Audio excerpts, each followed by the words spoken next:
Good morning, everyone. 25 years ago, President Clinton signed the International Religious Freedom Act into law, and that gave us a range of new tools to give voice to the persecuted, to empower advocates, to promote religious freedom around the world. At that time, President Clinton noted that freedom of religion was a bedrock American belief. And he said that, and I quote, "When we promote religious freedom, we also promote freedom of expression, conscience, and association, and other human rights."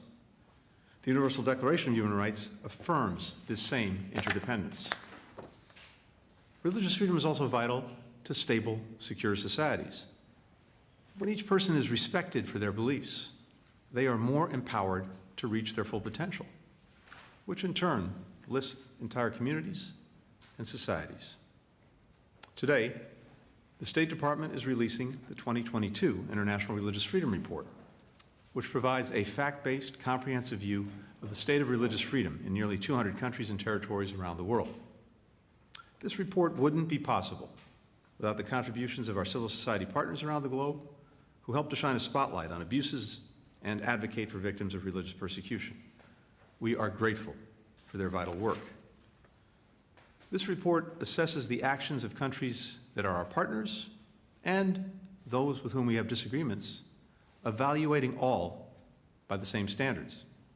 Its aim is to highlight areas where freedom of religion or belief is being repressed, to promote accountability, and ultimately drive progress toward a world where freedom of religion or belief is a reality for everyone, everywhere.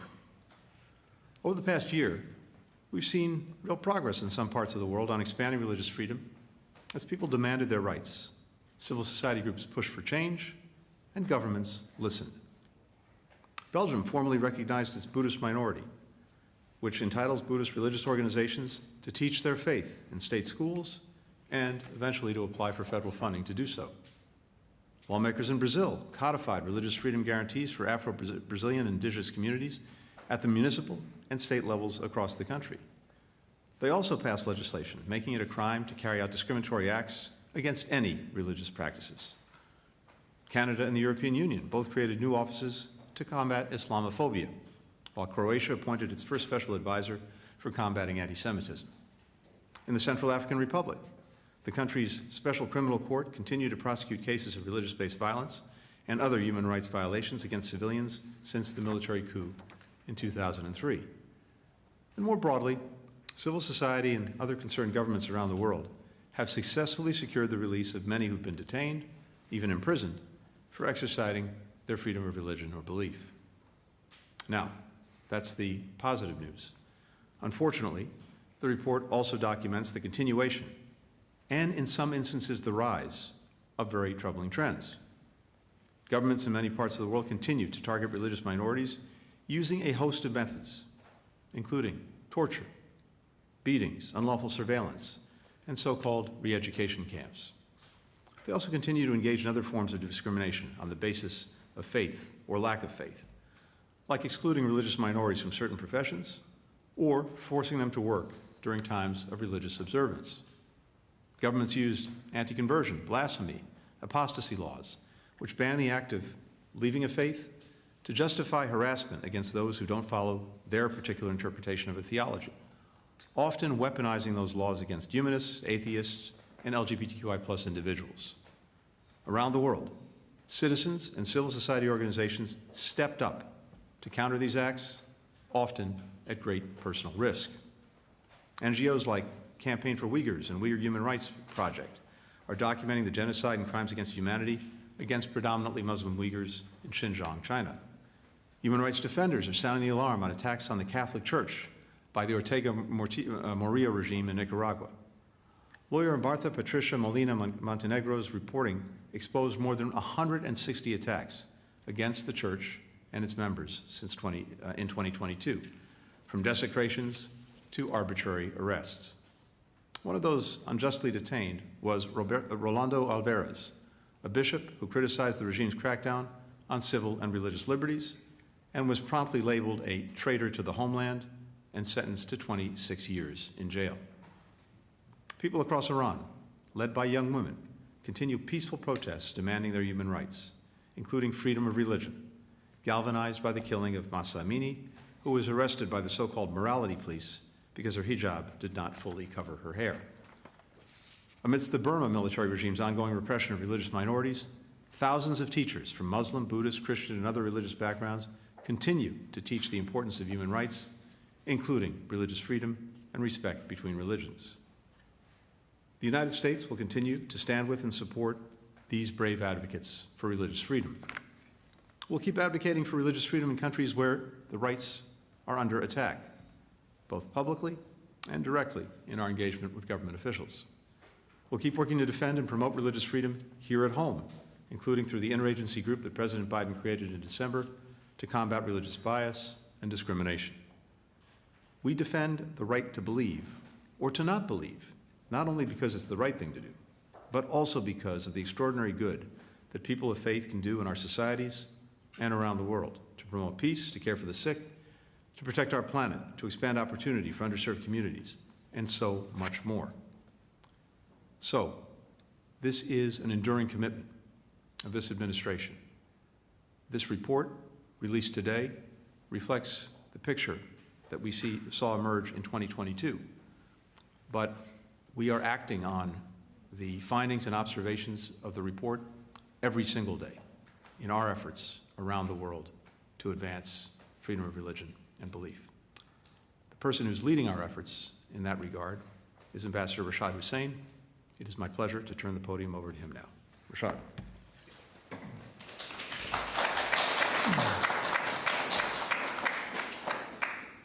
Good morning. I'd like to thank President Biden, Vice President Harris, and Secretary Blinken for their sincere commitment and strong leadership of our global efforts to advance freedom of religion or belief for all people. Let me also take a moment to express my gratitude to our dedicated colleagues at the Office of International Religious Freedom and U.S. embassies and consulates around the world for their remarkable work. They assemble and draft this report after engaging directly with governments, with civil society, and faith actors of every background, and by conducting their own meticulous research. And they are motivated by their unshakable commitment to the idea that saving even one person or improving even one life is well worth their effort. This historic year marks a quarter century since the passage of the International Religious Freedom Act. During these 25 years, the report has served as an invaluable tool for anyone seeking to understand and address religious freedom conditions in any country around the world. So if you ever wonder whether the religious persecution of any group in any part of the world escapes our attention, the answer is in the country-by-country analysis in this report. The role of the International Religious Freedom Office is to work with governments and civil society to expose, counter, and prevent restrictions on religious freedom. The report helps us tailor our diplomatic strategies to the circumstances in particular countries and to inform our policy decisions. And it identifies positive actions as well and trends that we will seek to support. None of this work, of course, is possible without the tenacious leadership of civil society, including the dedicated leaders who are joining us today. So thank you so much for your partnership. I'd like to share some key findings from this year's report regarding religious discrimination and hatred at the governmental and societal levels and describe what we are doing to address it. First, far too many governments continue to freely target faith community members within their borders. Russia, a country of particular concern for the second year in a row, continues to target faith communities within its borders and beyond. Brave people of faith in Russia who dare to speak against its brutal war against Ukraine are targeted for repression. The People's Republic of China seized, imprisoned, and banished predominantly Muslim Uyghurs to re-education camps. They continued the repression of Tibetan Buddhists, Chinese Christians, and Falun Gong practitioners, many of whom are fleeing the PRC's abuses. In Afghanistan, members of communities that do not toe the Taliban's narrow theological line must hide their religious identity or flee for their lives. In Saudi Arabia, we recognize the important recent moves to increase interfaith dialogue and religious tolerance, Publicly practicing any faith other than Islam, however, remains illegal. In India, legal advocates and faith leaders from across the country's diverse religious communities condemned a case of extreme hate speech against Muslims in the city of Haridwar, calling for the country to uphold its historical traditions of pluralism and tolerance.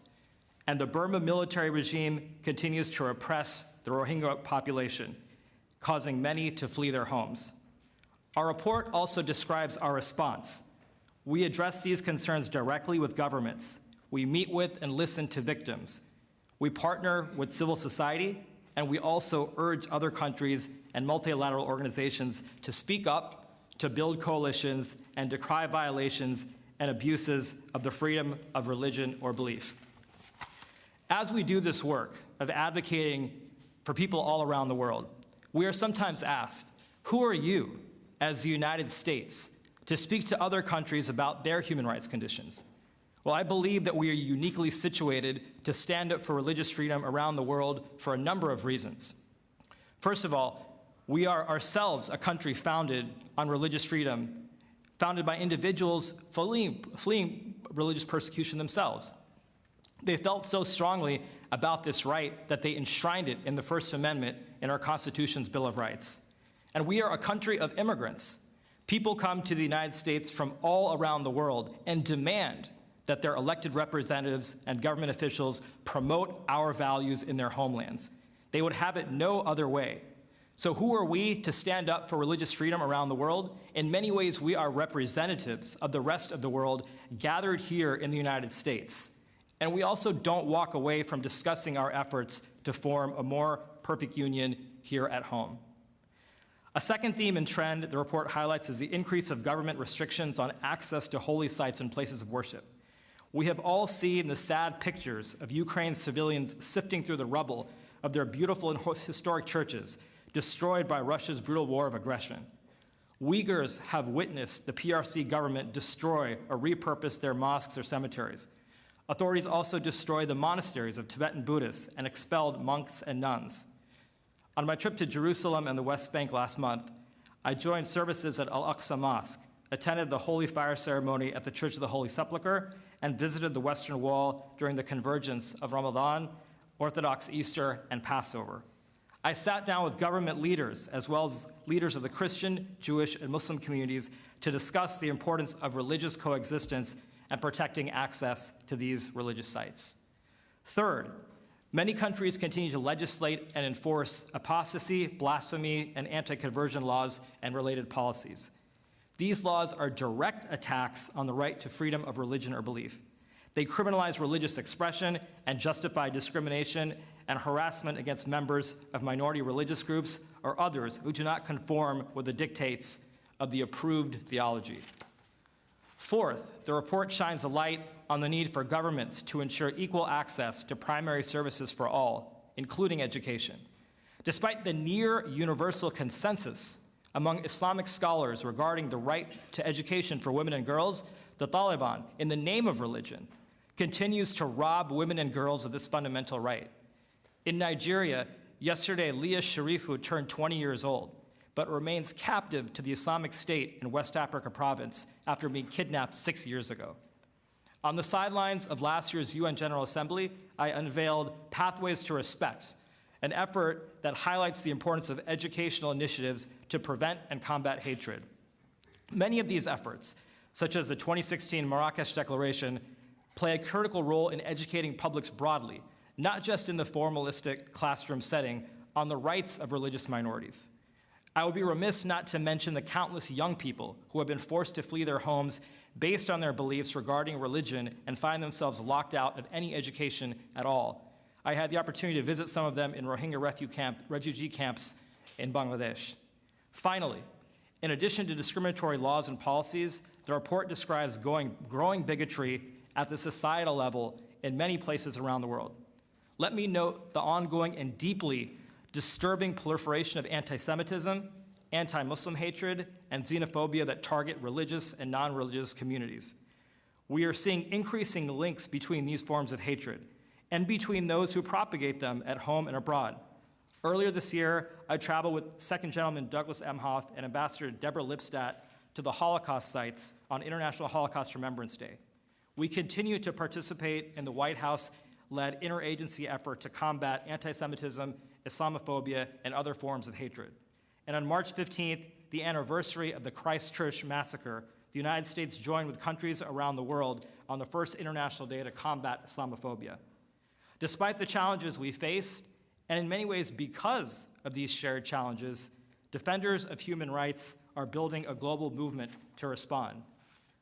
The 42 members of the International Religious Freedom of Belief Freedom of Belief Alliance collaborate to call for the release of prisoners of conscience, advocate for laws promoting religious freedom, and partner with civil society to promote respect and tolerance around the world.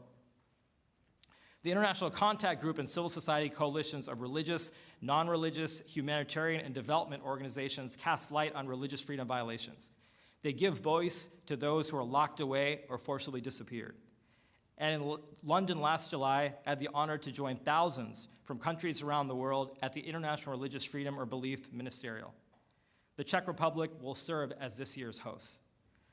Religion can be such a powerful force for good in the world. Societies who seek to restrict it or use it to harm others cannot achieve their full potential. We vow to redouble our efforts to ensure greater respect for freedom of religion or belief for everyone, everywhere. And we will continue to stand in solidarity every day with all of those who are seeking to exercise their beliefs. Thank you so much.